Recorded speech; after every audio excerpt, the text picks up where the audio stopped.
Hello all, I'm Barry, I'm Nate. It's Brian. and we're here at Collecti-Bros podcast to bring you the next episode on what IPs we would want to see resurrected. Each of us have a list of games and franchises that we would like to go over to talk about why we want to bring them back and why they're so worth bringing back. But first, we're going to go into, very briefly, what everyone has been playing and if we've had any good pickups as far as collecting goes. Nate, do you want to start? Yeah, I'm currently playing Metal Gear Solid 5. I'm getting ready to complete the actual story. There's still a lot of grinding I have to do to get every achievement in that before they discontinue the online support. I'm also playing a lot of hockey with my brother. We are trying to get through NHL 14 through 19 before they close servers. A little bit of Hyperscape thrown in there, which is Ubisoft's poorly received Battle Royale. We are forcing ourselves to play that one. As far as collecting, I've picked up two pretty cool pieces lately. I just picked up Banfuse Rock Legends on Xbox 360. It's a sealed copy, which I'm not a sealed collector, but there's an adapter and a cord to get to plug into a real guitar. They're pretty uncommon to find. I'm pretty fortunate to find this sealed copy knowing that it has those components into it. I did knock a big one off my list. I finally purchased Arx Fatalis on the original Xbox. I've been looking for that one for a long time, just trying to find one with a manual. So I'm really happy to find that one. Brian, what you got? Yeah, I've been actually revisiting Guardians of the Galaxy, Marvel's Guardians of the Galaxy. I did stop playing it when it released because they announced the next-gen versions for it, current gen technically. No, the ray tracing looks great on it. I'm really enjoying it. I really feel like it's what Avengers should have been. It's like a single-player, story-driven, combat game where you have your teammates help you. It's a blast of a game. I do also enjoy. I think I kept texting you while playing it. Like, man, it's a perfect blend of like the movie and the comics. Like, they did a great job with that game. As far as pickups recently, nothing really of note. I've got some original Xbox fillers.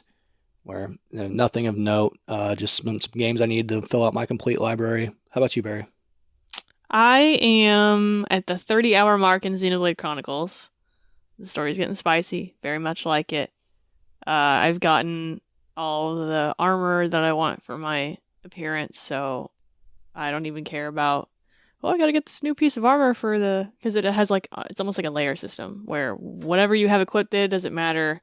You'll equip it for the stats, and then your layer appearance is going to be different. So I got all of it that I wanted for all the characters 30 hours in.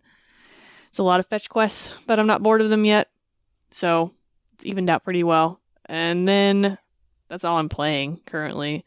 As far as pickups, I've been trying to look more towards DS and 3DS games since they're shutting the store down for them. So I picked up a Yokai Watch 2. And I got Pokemon Super Mystery Dungeon.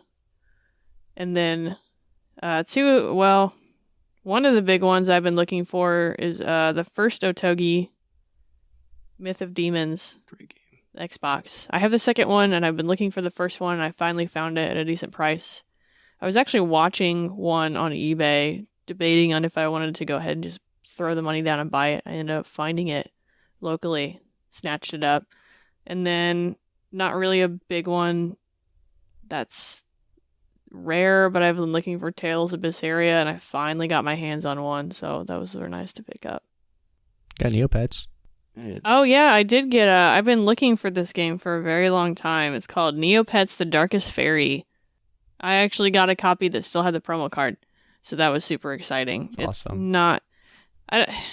It's hard to say it's a rare game. It's not expensive by any means. I think I paid maybe $20. Don't see it a lot. Yeah, I've been looking for it for a long time, and I just wanted the manual, and it was promo card. I'm like, there's no way it's got the promo card, and I opened it up, and it's still in there, and I was like, oh, that's cool.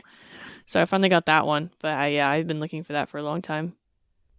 We can get right into the IP intellectual properties that we would love to see come back, whether new games, whether remasters, whether ports, or accessibility. We want to see them currently. So I'll go ahead and start with the first series that I would love to have come back, and that is Fossil Fighters. Fossil Fighters currently has 3 games. It is Fossil Fighters, Fossil Fighters Champions and Fossil Fighters Frontier.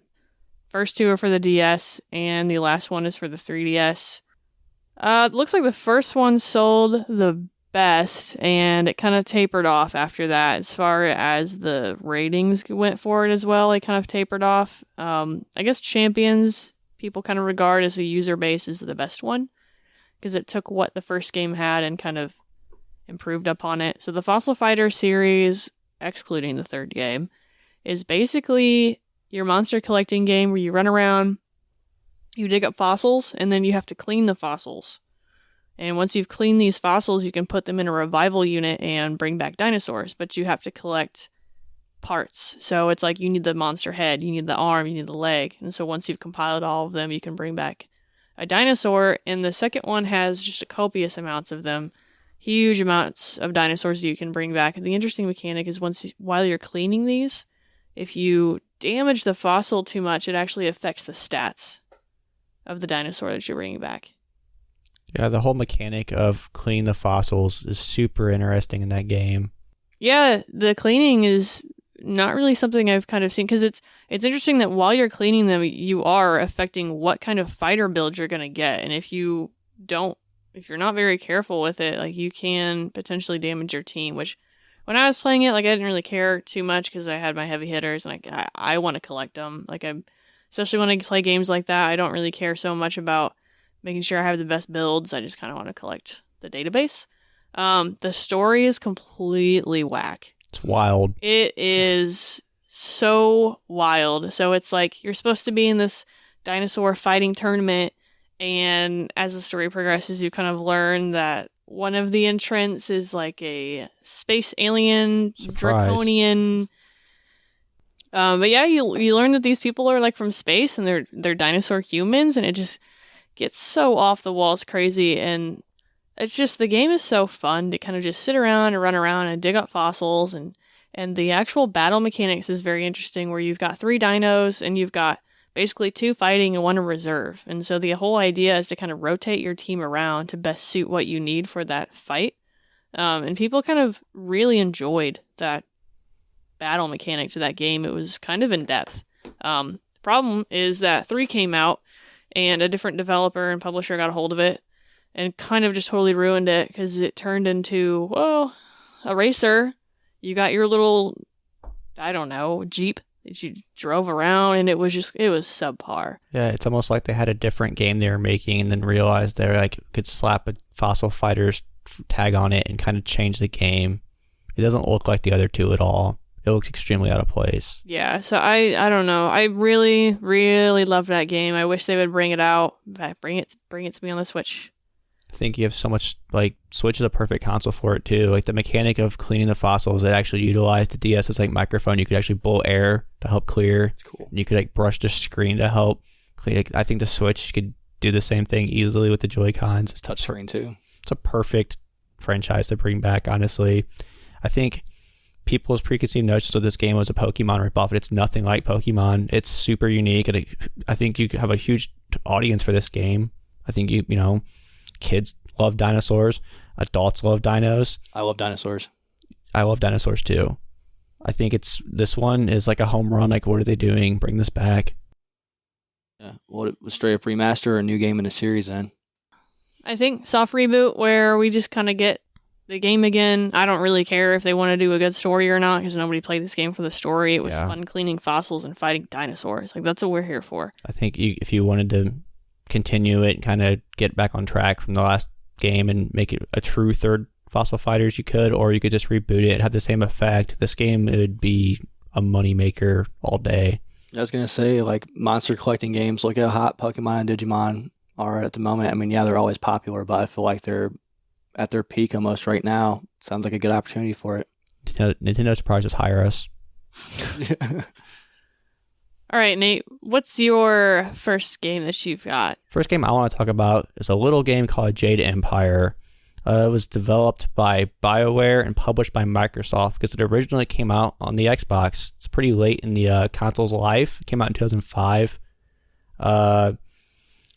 BioWare is in a completely different position they are now than when this game came out. This was their first original property they ever made, and they took a gamble on it. They took an even bigger gamble by only putting it on Xbox. They took an even bigger gamble by putting it out so late in the console's life when the new 360 PS3 was on the way. So this game did sell pretty well.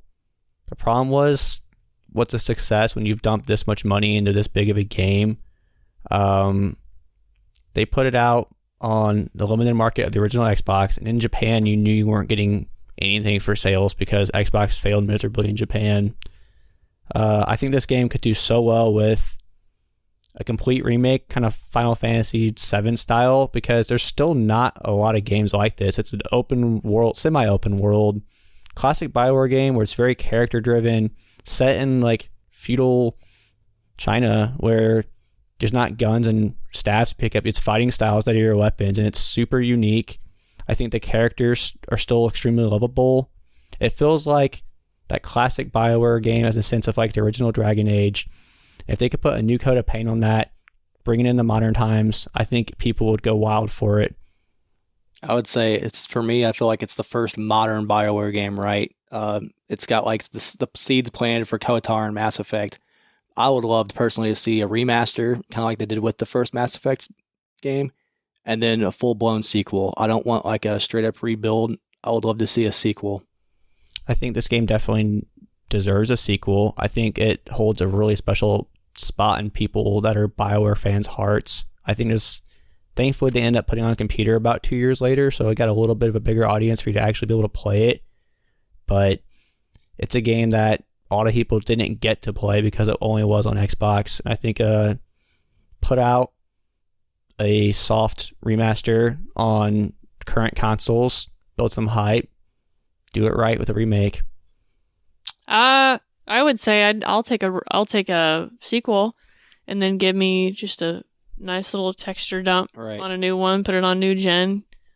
Not necessarily a remake, but I would like to see a sequel. I mean, especially now that Yakuza has gotten so popular that like this kind of martial arts beat 'em up action game with RPG elements would be super cool. I mean, Yakuza Like a Dragon did so well that I think something like this has the potential to turn people off at the same time, to be like, well, it's just a Yakuza ripoff. So it has to be done with care. I'm not confident in BioWare and EA right now to really do that. So I'm kind of hesitant to say at this time I would like to see it, but at some point I would. I think the story was really interesting. The characters, I think they needed some sprucing up a little bit. They were lovable, but I didn't really get hooked. Like when I think of BioWare games, like there is a character in Dragon Age and Mass Effect that I'm like, yes, that's my character. I don't remember one for Jade Empire, so it's certainly the skeleton for what made BioWare in their heyday. Right. I mean, it was very early BioWare, so they were kind of getting a hold of like what they were as a developer and what their vision was. It's certainly the foundation for BioWare as we miss. It's the seeds for KOTOR for sure. If we got a sequel, I want to see. I think the story, you don't really have to work on that. Like, I think they did a great job with it. But then I want to see fleshed out characters, and I want to see better environments. Yeah. Yep. Like, I would love to see fleshed out environments that look pretty and nice to walk through. I think there were some moments in Jade Empire where I got a little bored because they were a little flat. But, I mean, that was the limitations of the time. Yeah. And I would love to see that kind of just taken to the next level. I don't think we'll ever sadly see this, though, given the current owners of BioWare, EA, they have other ideas for games, and I don't think a single-player RPG epic is quite on their radar. So, sadly, I think this one's pretty unrealistic that we'll ever see it. The optimistic side of me, after seeing what they did with Mass Effect and seeing that they're, relaunching KOTOR, there's a part of me optimistic that's like, you never know, maybe, hopefully, but yeah, like you said, I doubt it. I don't think BioWare's not doing right, but Knights they of the still Republic, own the, they still own the actual property. Who's publishing it? EA, and who's developing it is... So EA owns it? Yeah. So I'm saying BioWare's not touching it. Right. So we don't know what's going on with that. Yeah.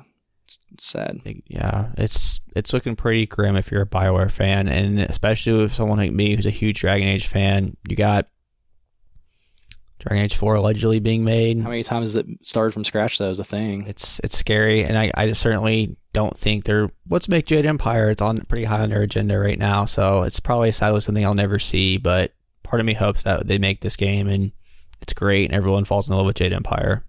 Asper Games. Aspire? Yeah, they're working on it. They did the remaster port. Are they doing the whole new remake?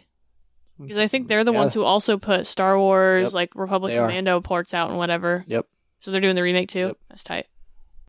Brian, what do you have on your list of games here? Yeah, so for my first game, it's one I grew up playing, one I have very fond memories of, and that is Quake. Originally developed by id Software, originally published by GT Interactive. Now the IP is owned by Bethesda. And the main reason why I picked this game is, one, super fond memories of it. They just actually recently had the HD port to the modern consoles, and it was great. That was fun to play again, and it's very faithful to the original PC release. It's even got mod support and things like that. However, I would love to see a full-on reboot like they did Doom in 2016. Quake was much more story-driven than Doom.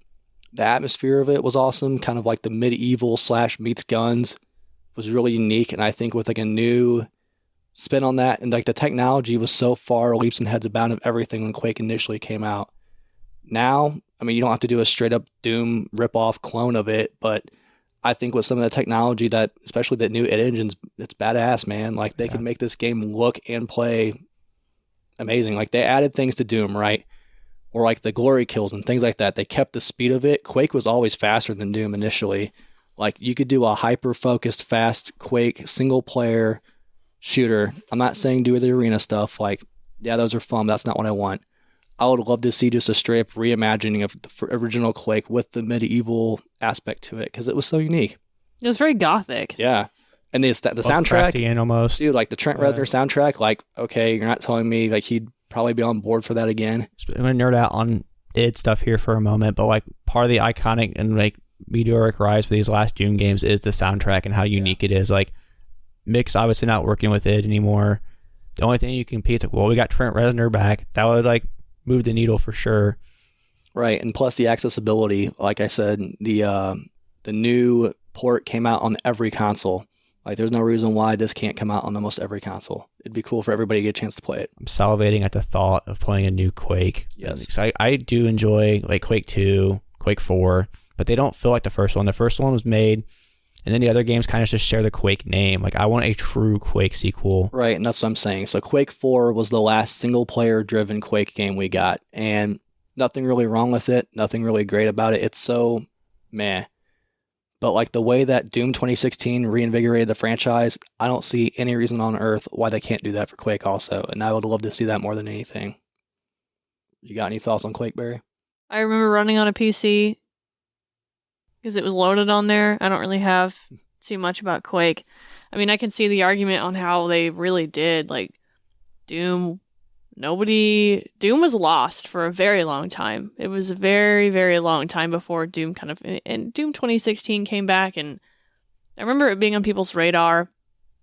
It was oh, cool, Doom game, and then Doom VR, and I don't know, Doom Eternal, I feel is really what pushed it over the edge. That's the cherry on top. Or it was Doom 2016 was a little appetizer, and then it was boom, here's Doom Eternal. Play this game, and hate your life and also love your life at the same time. And, Doom Eternal was up for, game of the year nominee. It was a big deal, and it still is a big deal, and it's got ports on everything, including the Switch, and I don't know how it runs on that. So, if they gave Quake the same care, I feel people would come out of the woodworks and be oh my god, a Quake? Playing Quake, yes. Right, and that's the thing. We've been asking forever to have modern ways to play the original Quake, and for them to listen and give us this HD remaster on every console imaginable. They are listening, and then I don't want to talk about rumors and things, but there's a rumor mill going that they're working on, or they're in the early processes of making a new Quake. So it's exciting. Is the Quake that's out now, is that a game service? Is that a live service game? Quake Champions? Yeah. Yeah, it's a live service one, and it's PC only, and it's more of the multiplayer aspect of Quake. It's only multiplayer. Right. Okay. So yeah, Quake, when it first came out, obviously single player, And then they had like a spinoff where it was like, hey, server to server, we're talking DOS days, 2-speed CD. I remember when we first got Quake, it was like we had to build a PC with a 2-speed CD-ROM. Like, times have changed. But yeah, it was right when like modern internet gaming deathmatch got big. Like Duke Nukem and Doom kind of put it on the map, but Quake was the first one where it was like, okay, this is a thing. Let's make a specific mode for this. And Quake 3, actually, the third entry in the series, there's no single player. Well, there's a single player, but it's not story driven. It's literally arena based, team deathmatch, capture the flag, your kind of deal. So I would much rather see story narrative driven Quake game. And they did that with Doom. Like, it's crazy because Doom had like no story. And then this new one, they made it important. They made you give a shit. Love to see the same thing for Quake, especially with the setting. There's nothing like it. I think the difficulties it would face, Quake is a confused IP. Because you ask Brian, what's Quake to you? I think you're going to talk about Quake 1 more than the rest of them. 1 and 2, yeah. And you ask some people, Quake's all about fighting the Strogg. Right. Then some people, it's all about multiplayer. I think it's hard to target the true Quake audience. And I think that's a difficulty that this would have getting made. I think people would eat it up because Bethesda's done so well recently as far as the id properties of putting out quality games that people would be excited for it. Quake's an awkward franchise because it means different things to different people. And I think the only one that wasn't truly as fleshed out as the rest of them was the Quake 1 style game. So I think there's potential for this for sure. I hope they do it. I just think it'd be really interesting because, like I said, the single player for Doom, they completely reinvigorated it. But also for Doom Eternal, and the idea of whether this has landed or not is up for debate. They tried something new with the multiplayer. They had the battle mode. It's a completely new multiplayer experience. I think they could do a new mode for Quake, and these guys are creative as hell. Like, they could come up with it. I think it would be fascinating to see, but just to focus, I would much rather have the single player narrative driven Quake instead of focusing on the multiplayer.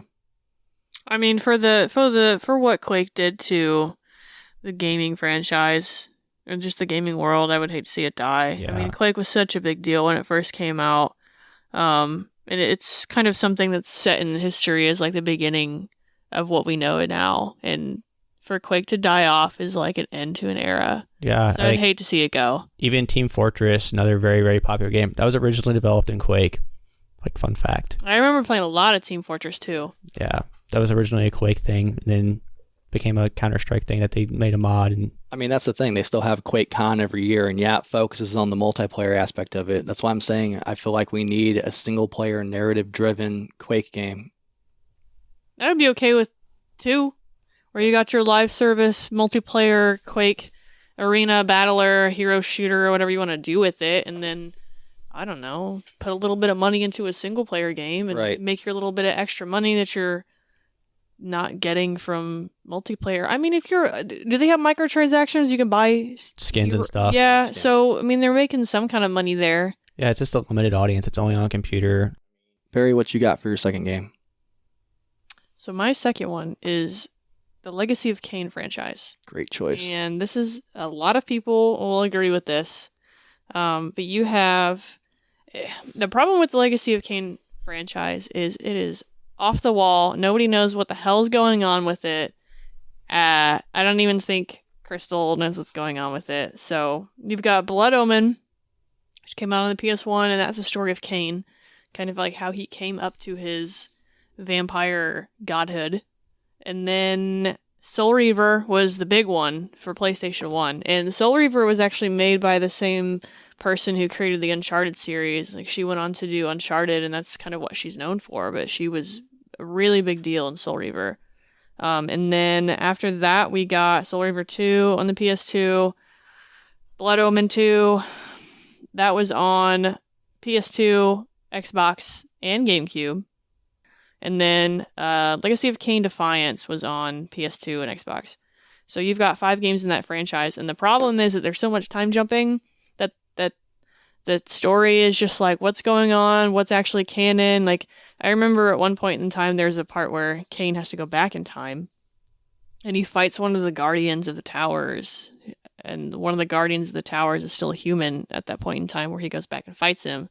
And I think he has the Soul Reaver, And so he defeats this guy, goes back to his current time, and then they try to play it off as like, well, now he's created like a branch in the timeline and a whole different thing has happened to try to explain things that really didn't make sense, like plot holes. And then it just kind of like spiderwebbed out from that point, where they kind of just used the stupid time travel trope to explain things that didn't make sense for a long time. But I feel like Soul Reaver, the first Soul Reaver, was really where the game hit its stride, and I think that reflects in how people view the series, where that was the best rated one, best selling one. Everybody loved that game. It was in PlayStation Magazine demos. Like, that's where I played it for the first time. So Square Enix did own this IP, but they had just actually very recently sold it, and a bunch of other properties and a bunch of studios, a lot of Western studios, to the Embracer Group. So the Embracer Group now owns the Legacy of Kain IP. Whether or not they're going to do anything with this is still up in the air. I don't think they've explicitly said what they're doing with anything at all. So they may hand this off to a studio and do something with it. They may just let it rot. Or they may do the same thing that Square Enix decided to do and say, hey, it's open, give us an idea, but we're not going to pursue it. So we'll kind of see what's going on with that. I have hopes. They're not very high, though. They better. I'll tweet them. I'm an optimist, but we'll see what happens. It's interesting for sure. Also, I know it's not Square Enix, but I don't care. That's how I'm saying it. It's Square Enix. Yeah. It's Square Enix. Oh, whatever. It is. If you watch Yeah, videos, you're right. it's officially It's Square Enix, and it I've just always does said not roll. Enix. It doesn't Yeah. roll off the tongue. I've always said Always Enix, said but Enix. you're right. It's the only time I've ever heard it. It's Enix. Y'all can at me on Twitter, but I'm still gonna say you're wrong. I'm right. Just like how it's not GIF. I knew you were going to say that. It's not GIF. It's GIF. I've always said GIF. I don't care. The Yes, creator you did. is wrong. So one of y'all out there who is not going to be listening to this podcast, we want a soft reboot. All right. I would love to start out with Raziel and being like, oh, he's got some daddy issues and he's got to go fight his dad and all of his brethren in this revenge quest. I don't know. Give me like a soft reboot or introduction to the series. Like, I don't feel like we necessarily need too much of the backstory of Kain to really get across the point of what's going on as far as him and his son.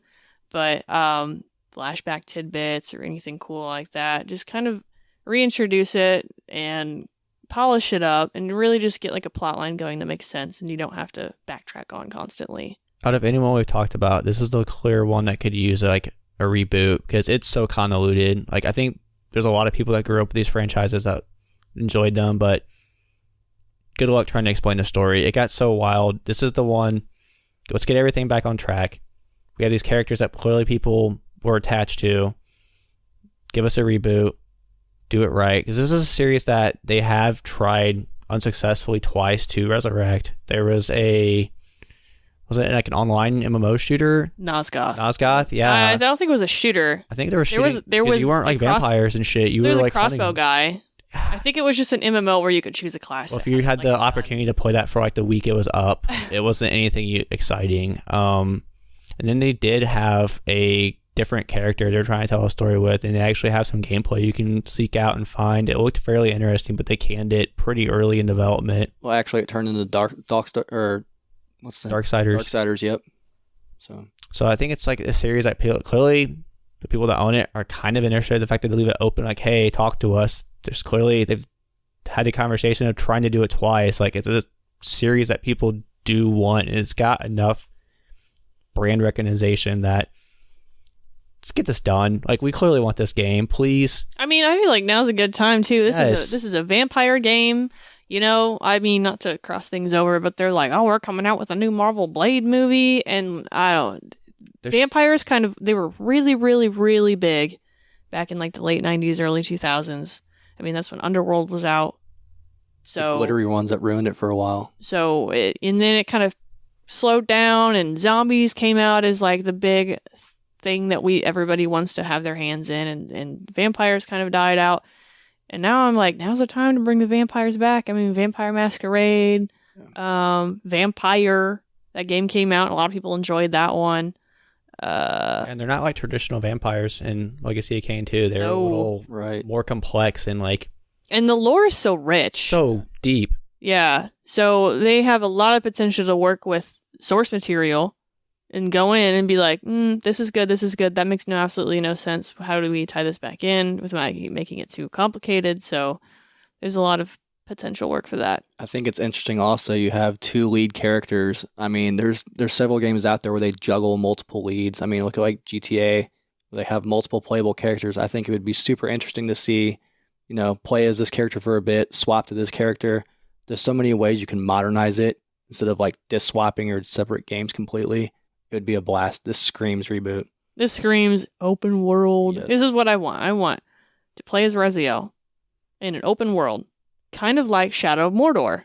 Oh my God, sign me up. So, like your dad, Kain, is like, well, screw you. I'm the god and you can't be more powerful than me because you sprouted some little wings. I'm going to rip those puppies off, cast you out.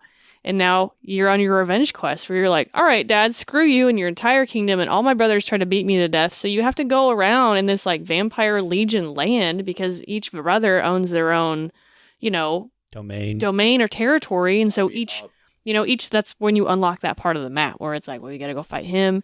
And then they're roaming around like the Shadow of Mordor. What was the system called? Nemesis system. The Nemesis system where like they got, like, it would be awesome.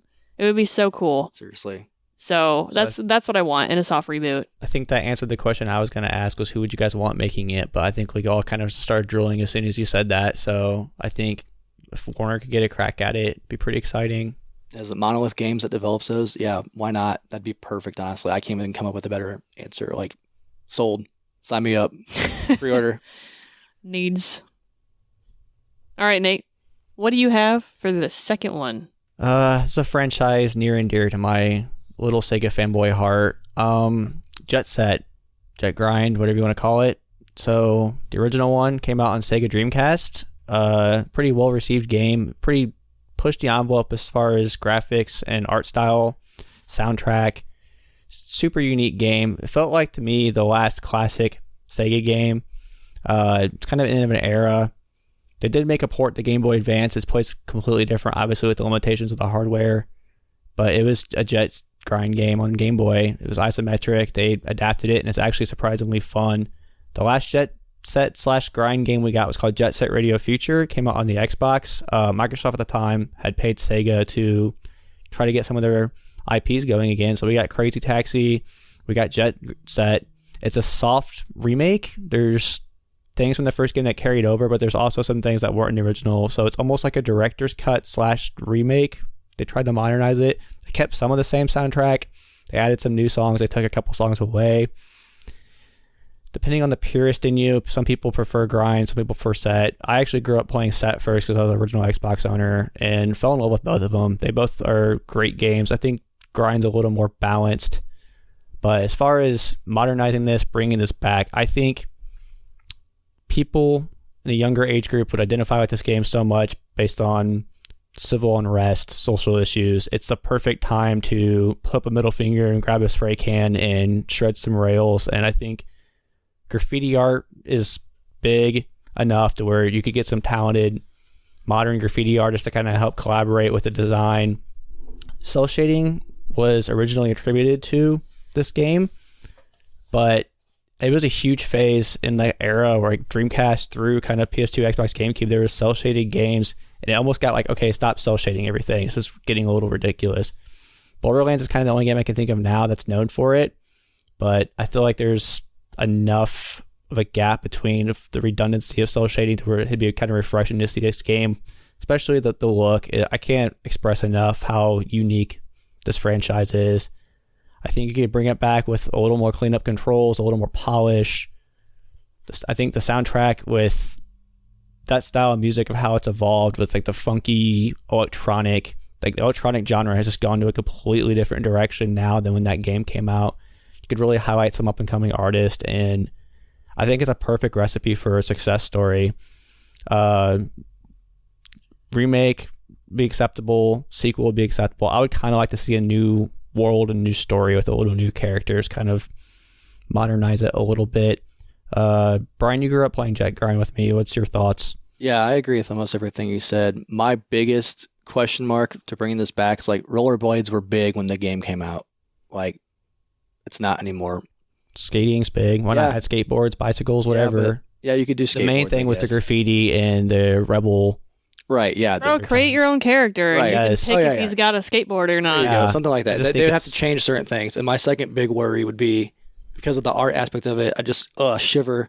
Modern developers would be like, oh, NFTs, we could do NFT graffiti. And it just scares me, dude. Why would they do NFT graffiti? That's what they do now, man. They were trying to get NFTs from one of these games that were like literally the images, art hanging on the wall. They were trying to sell them as NFTs. It was Ubisoft, and they got scared into doing it. Like basically online, people threw a fit. I just don't want to see a franchise that I love like this just get bastardized like that. So it would have to be the right circumstances, the right developers. The original development team was quoted as saying we were too old and talented to make a jet grind game. So they were kind of like, Damn. can you please elaborate on that? He was like, we were punk kids and Sega was failing as hard as the Dreamcast. And they basically were like, please make something. So we got together and made this beautiful game. So it would have to be a new developer. For me, I think a good one's like Sucker Punch off the top of my head. Like, think about the kind of punk rock they had for the last Infamous game. Like, I think that would be, there's like grinding elements in it. And then even their, who did Sunset Overdrive? Like, it's cell shaded. It's clearly got, sprinkles of Jet Set all over it. I think they would be a great choice to revive. That was this almost like a franchise. spiritual successor. Right. Kind of. Yeah. I think it's felt foreign, and part of that was it was so Japanese when it came out too. I personally wouldn't be as intrigued by something a little more West. I want something like Eastern, where it's like their kind of punk scene there, because it's so like wild and different. I mean, I can only really think of Square. I mean, they put out World Ends With You, and that's probably the closest we're going to get to anything that It's style. pretty unique, and A lot of people don't like that. Yeah, The game came out, they're like, I don't like this style. And And now everyone All right. rushes over it. I think you could find the art style. You could find that finding the right attitude would have to be something you don't force. And we all know modern gaming is about making a buck. It'd be a really hard game when it's basically an anti-capitalism game Yeah. to try to like fit that narrative when it's not meeting numbers. So Would I love to see it? Sure. Do I think it would have the heart and be this awesome thing? Modern times just tell me no. Yeah, so we're not a news podcast, but recent rumblings have suggested that Sega is exploring options on how to make quadruple A live service games. And one of the titles that has been bounced around is Jet Set / Jet Grind. So it's not quite what I had in mind when I picked, hey, I really love to see some more Jet Grind content. Try to be optimistic with my views in life. So I will give it a chance. It's in prototype planning. This could get canceled. We could never see the light of day for a live service game like this, but I'm happy in a way that they're even talking about it, trying to Frankenstein something back to life. We'll see if it is good fruit or spoiled fruit, but NFTs, baby. yeah, Brian had brought up NFTs previously in this conversation, and I hope to whatever god is out there, they do not do this. The NFT gods, and they're coming. The NFT gods need to die. Please none don't. of these Yeah. ever actually happen except for that. And it'll be Jet Set NFTs, and we'll live in a timeline where that's what we get. Yeah, we won't even get a game. All of these, oh man, this would be great if they're right. We'll get NFT Jet Set. And that'll be just classic Sega, wouldn't it? Just kind of giving us what we want, but in the worst way possible.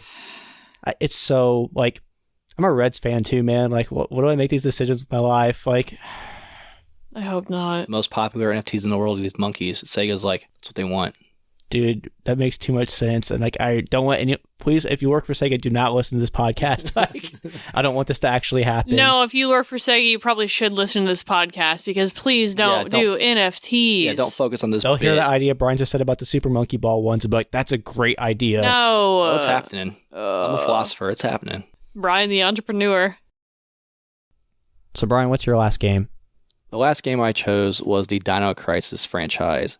So the first one came out in 1999. It was on PlayStation. It was on Dreamcast. I grew up personally playing on PlayStation. I remember renting it from Blockbuster Video back in the day because my brother and I, we loved Resident Evil 2. And the selling point for this game's, oh, hey, it's Resident Evil with dinosaurs. Like, we touched on fossil fighters. Like, dinosaurs are awesome. I don't care. You put a horror dinosaur together, it's like two things I love combined. Like, sign me up. And then the last game in the series was released in 2003 for the original Xbox, which, you know, my bread and butter. However, not a big fan of Dino Crisis 3. It is a jumbled mess, developed and published by Capcom. All the games were. Anytime you take your franchise to space, it's game over. Yep. And that's the thing. This game just went through development hell.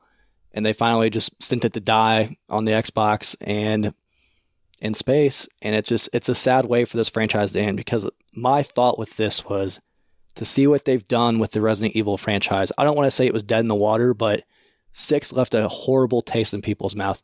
And to be honest, I didn't hate the game. It's not Resident Evil. They started going towards these action-oriented zombie games, right? If you look at Dino Crisis 2, back in 2000, they did the same thing. They're trying to have this franchise fit a more wide audience, right?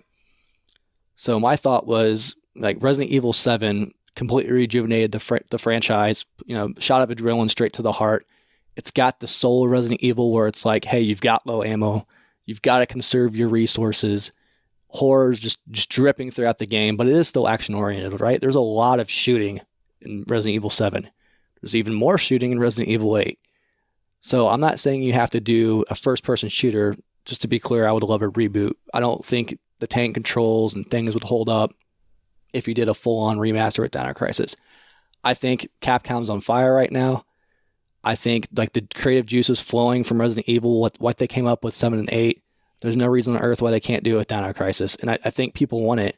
Didn't Capcom just announce a new dinosaur game for PS4 where it's like mechs fighting and stuff? Well, I mean, they dropped it's called Exo Primal, and when that trailer dropped, like, the protagonist looked like the Dino Crisis girl, and everybody's like, whoa, what a it's tease. Dino Crisis, like, freaking out, and then they're like, Exo Primal. And everybody who watched this, like, I think it was State of Play, is that what it was? Yeah. Everybody who watched it was like, jaw drop. Yeah. Like, this is literally Dino Crisis. Now they're calling it, Dino Anthem. But it was, right. I mean, 20 years later, everybody's freaking out about thinking it's a new Dino Crisis game, and it's left with disappointment. And anytime you look up Exo Primal as far as articles, it's like, oh, Exo Primal shows what Dino Crisis should have been. Like, everyone wants it.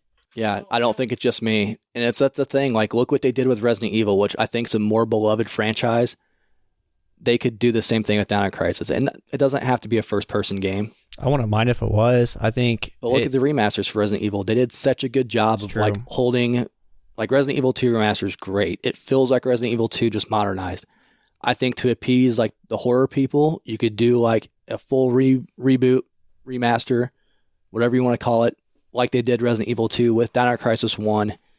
2, really action oriented. I would almost like to see a remaster of 1 and then do a new Dino Crisis game, kind of in the vein of 7 or 8. I think, yeah, there is more shooting in Dino Crisis than there is in Resident Evil. I think first person would look really, really well for it. And yeah, it's scary, but it's like dinosaur scary, not zombie scary. More so scary than right. It's a different kind of horror. I think the first person aspect would really feed into that very well. So their engine's pretty awesome. Oh yeah, that Biohazard engine is, it would look gorgeous. I mean, dude, Resident Evil 8, I was playing on Series X, and just like the lighting, I'm not going to lie, like I was just looking around and being like, this is insane looking. Like, could you imagine like modern dinosaurs with like glare in their eyes, blood in their teeth coming at you in first person? I think that would be so rad. Yo, PlayStation VR 2. Yes. What are y'all doing? Resident Evil 7 looked amazing in VR. Like, PlayStation VR 2 launch title. Yes, Dino Crisis. Sign me up. People would go wild. Oh yeah. Maybe that's what they're saving it for. God. Did you imagine? One can hope. Like, not only like releasing it as VR, but like you can, maybe drop it as a VR game. I mean, like that's going to kill it, let's be honest.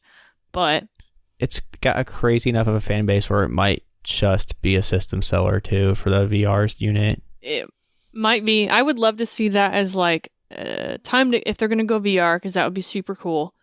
Because and I think that's what VR really needs, is like a game that invests you into the environment. Like, not just like a walking sim or whatever, but I feel like horror does really well on VR.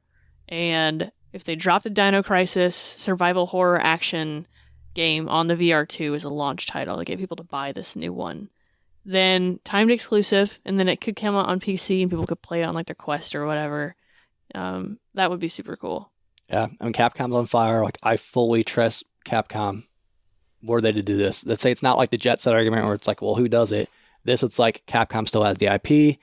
They have the fresh minds. I mean, it's Resident Evil with dinosaurs. You're already doing great things with Resident Evil. Do great things with Dino Crisis. This isn't a hard sell for me. No, I think this would go over extremely well. There'd be a huge set of old fans that are like been wanting this game. Then, like you said, Capcom has literally tearing it up. I mean, with Monster Hunter, Resident Evil, whatever you want to say, they're making gold out of everything. So I think people, even if you weren't familiar with the IP, would be like, oh, sweet, new Capcom game, let's go. I mean, I feel like it took them a while to get there. Yeah. They earned it. They had to earn it back, for sure. You know, Monster Hunter has been a big deal it's been a big deal in the East, not in the West. And it took them a long time for World to even... I mean, World is the most successful Monster Hunter game ever. Large margin. And even then, some people don't like it because it's not Traditional user-friendly. So, now we've got, let's Monster Hunter Stories 2, which is doing so well. And then they've got Resident Evil didn't do too well, and then boom, here's this new one that really brought everything back. So I think it feels like they're dumping their resources into kind of bringing back the name, and then once that kind of hits the peak, I would hope they would turn those resources towards doing it for other IPs. Right, and then I loved the Resident Evil franchise, and when 7 was first announced, I mean, I was like, what is this? It's first person? Like, this isn't Resident Evil. And then I played it, and I was like, okay, yep, this is awesome. Again, man, this just screams. 2003 is the last time we got a Dino Crisis game. Like, it is beyond time. And I think now is the perfect time. Like, you have Resident Evil doing great. It's Resident Evil. I can reiterate this again. It's Resident Evil with dinosaurs. It's not a hard sell. Like, come on, y'all. It's time. Jurassic Park World kind of killed dinos for everyone, to be honest. They got the new one coming out. We got the Still new one with the making original bills. cast. Yep, Yeah. that's Highly successful based on the monetary value of it was not critically or user well received, but the studio got what they wanted out of that last Jurassic Park movie. Yeah. They got what they wanted. It's hard to mess up Did we get what we man. wanted? I don't think so. How do you mess up Jurassic Park? That's a whole other topic for a whole other time, but my God. Well, they did. So They should just make them weapons and throw weapons on their back and unleash them. Like, hey, mecha dinosaurs, go. Well, it's crazy. They tried doing that in Dino Crisis 3. it's called Zoids, bro. Right? Yeah. It's going to be full-on Zoids. I mean, hell, if you want to get really crazy, there's no reason on earth why they can't rebrand Dino Crisis as a Jurassic Park game. You know? Why not? Mix them both. Because you want Dino Crisis, not Jurassic Yes, Park? I hear you, but if like that's not gonna, if they're just like no, resounding no to bringing Dino Crisis back, that's how you bring it back. Like Jurassic Park game, make it play like Dino Crisis. Well, I would say they do, but it's a Jurassic Park sim. Park Builder, baby. Yeah, fun which game. I heard was really good. I haven't played it. They Very just came out with the Extremely second one. polished. Yeah. They're extremely polished. They got the models ready. They already got the models. go. All right, just drop them in a Yeah, different game. Straight up dinosaurs meets Just Resident cut Evil. and paste Let's that go. source code. Yep. Get it. All right, all in all, between all of these choices that we've been given today, whose do you think we should bring back? What is the best one to pick? I think the best one and the most likely would be interesting. I think the best one, honestly, Legacy of Kain. I would love to see that. Like, literally salivating as you're like, oh, it should be a Shadow of War. Like, yes, sign me up. And I'm over the open world games and all that, collecting the dots on the map. That would get me back into it so much. I almost feel like with everyone's choices as well, that's the most likely. That and the Quake one are the most likely. I think, my personal opinion, the Legacy of Kain one's the one that has the most legs behind it. You could potentially, and we know these studios are all about making franchises. You could restart a whole new franchise. The big one, too. Yeah. Big It's one. a lot. And like I said, that is a lot of source material to work with. I think people forget how big of a deal those games were when they came out. Like, they were needle movers for sure. Mm-hmm. Everyone had played it because everyone had the demo or the full game, and it spanned console generations. It's got a lot of built-in player base already. And there's so many different games for it. There's different types of games. Like the first Blood Omen was nothing like the last game that came out, Defiance. Oh, So, no, it was, yeah. I mean, it was an Ultima. Right. So, So there's a lot of different people who've played the series that view it differently. It's a perfect one to bring back. It really is. I would definitely like to see it as a semi-open world action adventure game. Yep. Sign me up. What do you guys think the least likely of all of these are? Hate to say it, I think Jet Set. It's one I'd personally love to see brought back. But yeah, like you said, time and place. I think story's there. I just don't think the heart wouldn't be there, man. I think it's definitely my two. I think EA's unfortunately got their claws too deep into BioWare for them to have a say in anything they're making. I think Jet Set's not going to happen, sadly. So I am going to say Jet Set is more likely than Jade Empire. I think you're not far off, yeah. I think Jade Empire, because of who owns that now, it is dead in the water, and we'll never see it again. Sega's dumb. They're not evil. EA's evil. EA's evil. Poor BioWare. I mean, we can barely get Dragon Age 4. Like, we ain't getting We're not even getting real Jade KOTOR. Empire. And the only reason we're getting KOTOR is because the IP kind of opened up. Like, they didn't really own it. All right. You know, Lucas did, and now I got everybody it. has the ability to. Jade Empire Ultimate Team, card battling system, buy packs, Mobile. bring it out, baby. Let's go. All right, our wild card. Bringing back Primal Rage. Yup.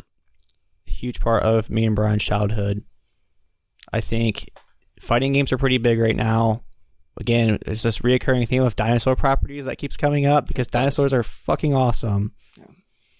I think you have Warner owns the rights to this game. They've been killing it with Mortal Kombat. They've been killing it with Injustice. Can we get it? Primal Rage, please. I think Warner's been doing great, but I would love to see that Killer Instinct team get a shot at this game. We could even talk about Killer Instinct coming back. Right. What has that been? Because, I mean, look how they did. They rejuvenated it, and they made it a great game, and it's unfortunate it's kind of gone to the wayside. But they kept the heart of it. And Primal Rage, to sit there and say it's a Mortal Kombat clone, it's not fair. Mechanically, it's a lot different. But I think that Killer Instinct team, they did a great job of like keeping the heart of the game there. And I think it would be awesome just to see a fresh Primal Rage. Why not, man? Fighting games are hot. Dinosaurs are always hot.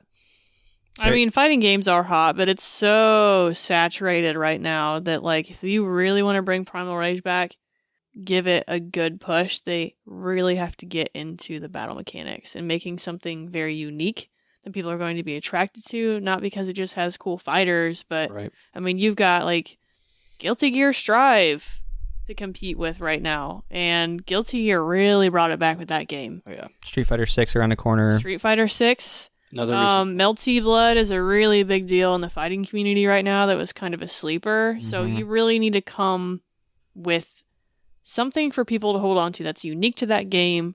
That's not just cool characters.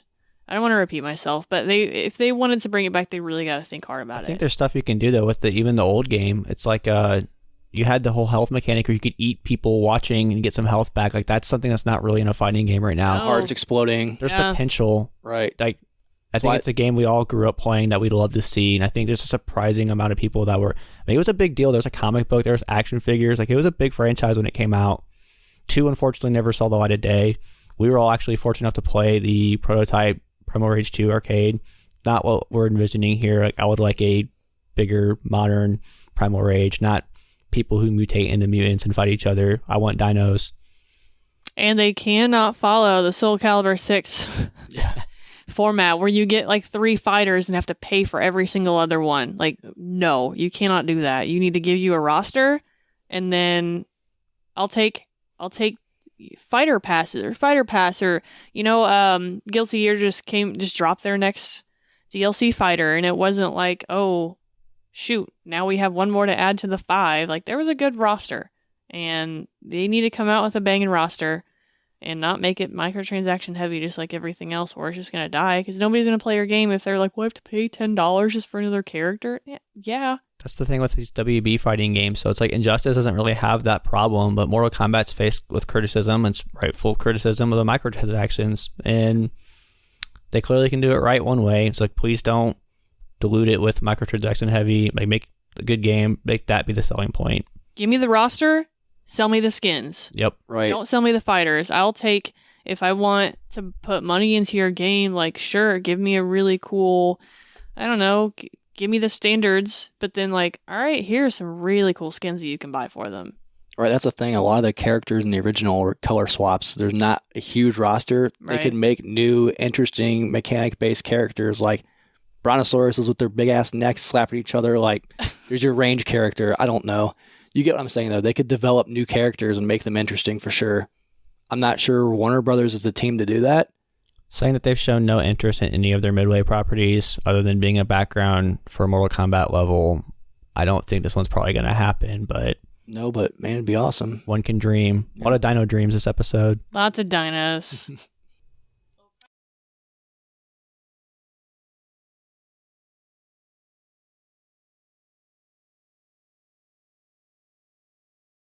So that's our list of games we would love to see come back. I'm very curious on what you guys think. As far as the listeners, we want to hear what games you guys enjoyed that are kind of gone and you guys want to see come back into the fold. So drop us a message, a tweet, the DMs on Twitter, Facebook, Instagram, or TikTok at Collecti-Bros Pod. We want to see your guys' comments and what you think on these titles or titles that we may have forgotten or didn't consider. What is next on the horizon? We've got a Is It Worth It episode coming up next. So Nate, what's that? Yeah, the next episode is featuring Rule of Rose, a wonderful PS2 game that we all had the pleasure of playing. I hope you guys get to tune in and check that one out. So yeah, if you're interested in that one, check out our next episode. But thank you for listening to this episode. Catch us in 2 weeks.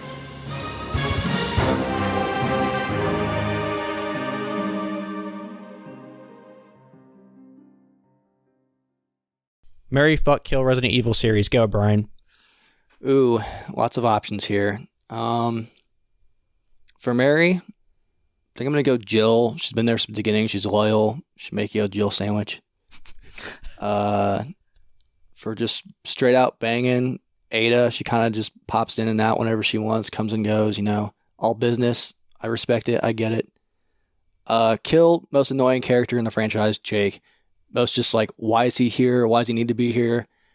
The criticisms of 6, I think Jake's got that on his shoulders. So, yep, just not interesting, boring. Kill him, get him out. What about you, Nate? Yeah, for me, I think I'm going to marry Lady D. I mean, what a woman, right?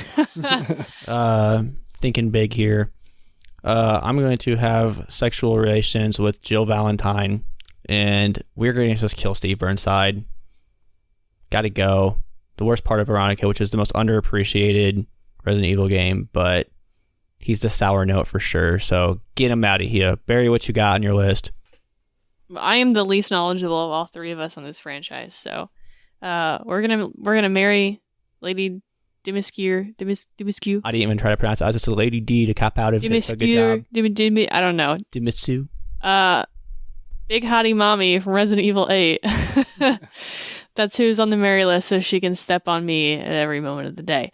We're gonna bang Ada, 'cause she's hottie, and I'm gonna kill Carlos for the reason that he looks like this character from the show called The 100 that I absolutely despise. So if you've seen the show, you know what I'm talking about.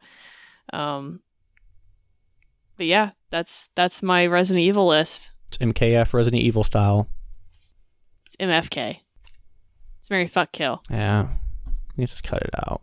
It's our excuse for everything. That's it. That. That's We the can last just of cut it. that out. You can just like edit it. That's our calling That's a card. We bit can just too. edit it. We can just edit it. Cut that out.